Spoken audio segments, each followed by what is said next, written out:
Quelle est votre idée du paradis? Eh bien, un petit garçon du Nebraska pense qu'il a une assez bonne idée. Parce qu'il dit qu'il y a été. Nous lui parlerons dans un instant. Mais d'abord voici son histoire. Regardez Colton maintenant, vous n'auriez jamais deviné qu'il fut presque mort en 2003. Son père Todd raconte l'expérience de mort imminente de Colton, dans le livre Le Paradis, c'est pour de vrai. Il a commencé à vomir dans les toilettes. Vous savez, au début il avait la nourriture dans l'estomac. Le médecin disait qu'il n'allait pas bien. L'état de Colton ne faisait qu'empirer alors que les jours passaient. Son médecin a découvert que son appendice avait éclaté et que l'infection se répandait dans son corps. Il fallait faire vite. Nous savions que nous étions dans une mauvaise posture. Ils ont dit que nous devions quitter le couloir et de nous séparer de tout le monde. Puis quelqu'un est venu vers nous et a commencé à nous dire qu'il y a une intervention chirurgicale à faire sur l'enfant. C'était difficile de voir ton garçon sans vie, alors qu'il était un enfant très dynamique. Et c'est à ce moment que nous nous sommes regardés l'un l'autre. Je me souviens de ma femme tenant Colton dans ce couloir. Il a juste arrêté de bouger. Nous sommes allés à la zone de préparation pour la chirurgie et je me souviens qu'ils l'emmenèrent.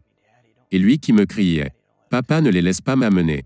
Papa, ne les laisse pas m'amener. » Et je suis retourné à la salle préopératoire où nous avions laissé des choses. Et j'étais finalement seul. J'ai fermé la porte. J'étais juste abattu et en colère contre Dieu. J'étais juste frustré, avait marre. Je me souviens avoir dit, Dieu, après tout ce que j'ai fait pour toi, et maintenant tu vas me prendre mon enfant. C'est ainsi que tu traites tes pasteurs? J'ai appelé notre chaîne de prière, quiconque à l'autre bout de la ligne, de mettre Colton en prière parce que c'était en pire. Nous étions dans la salle d'attente. Pendant 1h30 peut-être. Je me souviens que l'infirmière est sortie. Est-ce que le père de Colton est ici? Je suis là. Colton est en convalescence et il s'écrie pour vous. Et je suis allé m'asseoir là avec lui. Je me souviens de mon fils dans cette chambre qui me regarde et dit, « Papa, tu sais que j'étais presque mort ?» Et ma première pensée était peut-être qu'il a entendu l'infirmière dire cela. Ou peut-être qu'il pensait qu'il était sous anesthésie alors qu'il ne l'était pas. Mais ce n'est que 4 mois après notre sortie de l'hôpital que nous avons finalement écouté notre fils. Et c'est là que j'ai pu voir le paradis. Jésus et certains anges sont venus et m'ont amené au ciel. Je lui ai demandé, Colton, à quoi ressemblait Jésus? Je sais que la première personne que j'ai vue était Jésus. Il portait une robe blanche, avec une ceinture violette. Et il est descendu gentiment et gracieusement. Il dit, Papa, Jésus a des marques. Papa, Jésus a des marques. Je ne savais pas ce qu'il voulait dire. Alors j'ai finalement posé la bonne question. Colton, où sont les marques de Jésus? Et il a laissé tomber ses jouets. Il s'est levé et il a montré, juste là papa, ils étaient juste ici. Avec ses doigts, il se courbe et touche ses pieds. Il me dit, c'est là que sont les marques de Jésus. Quand j'étais dans la salle du trône de Dieu pour commencer, je voulais voir ce à quoi ça ressemblait. J'étais bouleversé parce que je ne savais pas ce qui se passait. Ce que Dieu a fait est qu'il a utilisé des personnes et des choses que j'aimais pour m'appeler à ressortir de là. Mais je m'y sentais bien. Un jour alors que nous voyageons ensemble, il me regarde et dit, « Papa, tu avais un grand-père nommé Pop, n'est-ce pas? » Ouais, il était vraiment sympa. Vraiment? Tu avais l'habitude de jouer avec lui quand tu étais enfant. Tu réparais des choses avec lui à la ferme et tournais des trucs avec lui. J'étais comme oh. Comment sais-tu cela? Il me l'a dit. Un visage apparut et c'était Pop. Il m'a demandé, es-tu le fils de Todd? J'ai dit oui. Il a dit qu'il était son grand-père. C'est là que je l'ai rencontré. Oui, Pop. J'étais très proche de lui. Et il était la figure parentale le plus important quand j'étais enfant grandissant. Mais il est décédé dans un accident de voiture avant mes 7 ans. J'étais encore occupée à faire mes choses, au travail. Et il est venu et m'a dit qu'il a 2 sœurs. Il a dû le dire plusieurs fois avant qu'il n'attire enfin mon attention. Et finalement je me suis assise, et j'ai regardé. Que veux-tu dire par tu as 2 sœurs? Oui, j'ai 2 sœurs. Tu as eu un bébé qui est mort dans ton ventre. Et je l'ai juste bien regardé. Comment sais-tu que tu as 2 sœurs? Elle me l'a dit. Et ensuite il a commencé à la décrire. Elle ressemblait à Cassie, mais elle avait les cheveux bruns. Et la première fois quand elle m'a vu, elle est juste venue et m'a serré dans ses bras. Il dit. Elle n'arrêtait pas de me serrer dans ses bras. Elle n'arrêtait pas de me serrer dans ses bras, maman. Et je n'aimais pas ça. Bien, je ne suis pas vraiment le type du genre qui embrasse. J'avais fait une fausse couche le week-end de la fête des pères. Ce qui a rendu les choses encore plus difficiles. Et nous pensions que nous avions réglé le problème.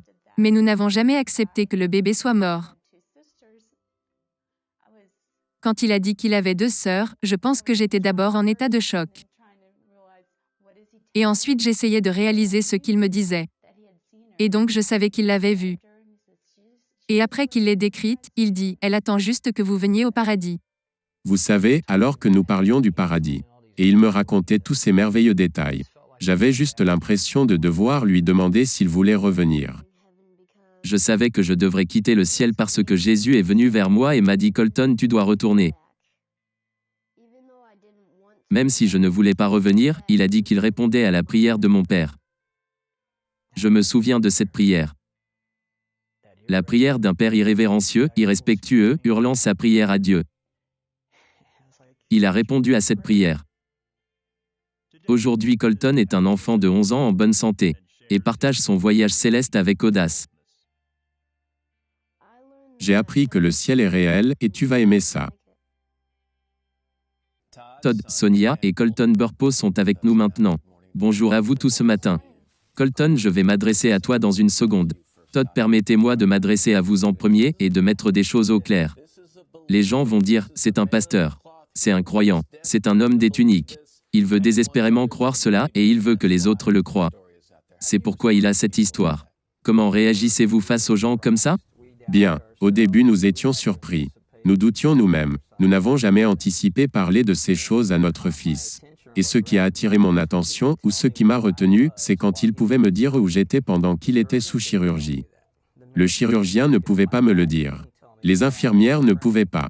Ma femme ne pouvait pas me dire où j'étais en train de prier. Et vous lui avez demandé comment il savait cela? Et il a dit qu'il pouvait vous voir.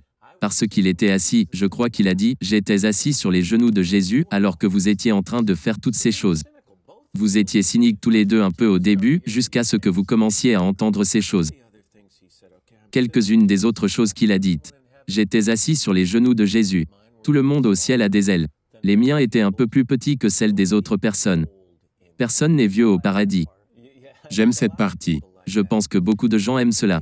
Est-ce que quand vous avez commencé à partager ces histoires avec d'autres personnes, les gens vous ont regardé et ont dit « Vous avez perdu la tête ?» Que vous êtes juste passé par une expérience traumatisante. Sonia? Nous ne l'avons pas d'abord partagé. Et quand nous avons commencé à le faire, les gens étaient étonnés. Et nous ont encouragés à la partager souvent. Colton, aujourd'hui tu as 11 ans. Tout cela t'est arrivé quand tu avais 4 ans. À quel point ces souvenirs sont-ils vivants aujourd'hui? Peux-tu toujours fermer les yeux et te rappeler exactement ce à quoi ressemble le ciel? Exactement ce que Jésus ressemble? Toutes ces choses? Bien, je me souviens de la plupart. Mais comme le temps passe, tu oublies. Quand tu dis que personne au ciel n'est vieux, ils étaient tous? Tu n'as vu personne dans ces 60, 70, 80 et plus, là-bas? Non. Je les ai vus dans leurs 20, 30 ans au plus vieux.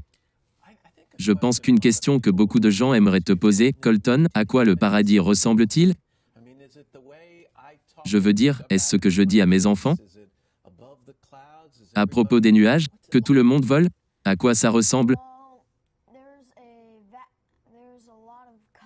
Eh bien, il y a beaucoup de couleurs. Il y a beaucoup de gens et beaucoup d'animaux. Vous savez, je pense que cette histoire va attirer l'attention de beaucoup de personnes, Sonia et Todd. Cette histoire, quand il est revenu, qu'il a rencontré l'enfant pour laquelle vous avez fait une fausse couche. Et c'était quelques années plus tôt. Vous lui aviez déjà parlé de cet incident? Pas du tout. Pas du tout. Comment allez-vous expliquer à un enfant de 3 ans qu'un bébé est mort dans votre ventre? Je ne pense pas que nous en parlions encore. C'était une blessure privée que nous n'avons même pas partagée avec nos amis et familles. Pouvez-vous décrire le moment où il vous a dit cela? C'était choquant mais soulageant. Qu'elle va bien. Nous ne savions pas que c'était ainsi. Parle-moi de Pop. Colton, parle-moi de Pop. Bien. Pop, il était très grand, avec des ailes énormes. Il avait les cheveux bouclés, un grand sourire. Et il était vraiment sympa. Vous savez, ce qui est incroyable, c'est que c'est devenu un New York Times best-seller pour la non-fiction. Je suppose que l'explication simple est qu'il y a beaucoup de gens qui veulent croire, ou au moins qui veulent poser des questions. C'est comme cela que vous voyez ça? Je pense pour nous, quand il nous a parlé de sa sœur dans le ciel. Ce que nous ne lui avions pas dit. Ni à aucun moment sacré. Ok. Il ne peut pas avoir fabriqué cela. Il ne peut pas avoir inventé cela. Aucun souvenir ne lui a été planté. Mais la paix qui est venue sur nous et la guérison, c'est comme wow. J'ai une fille qui m'attend. Je pense que beaucoup de gens ont aussi besoin de ce type d'espoir et de guérison. Et je pense que c'est ce que beaucoup de gens trouvent quand ils entendent le témoignage de Colton. C'est ce que vous voulez que les gens en retranchent? Le sentiment de paix? Peut-être. Espoir, guérison. De savoir qu'ils doivent regarder de l'avant. Todd, Colton, Sonia, merci beaucoup. Le livre est appelé Le paradis est pour de vrai.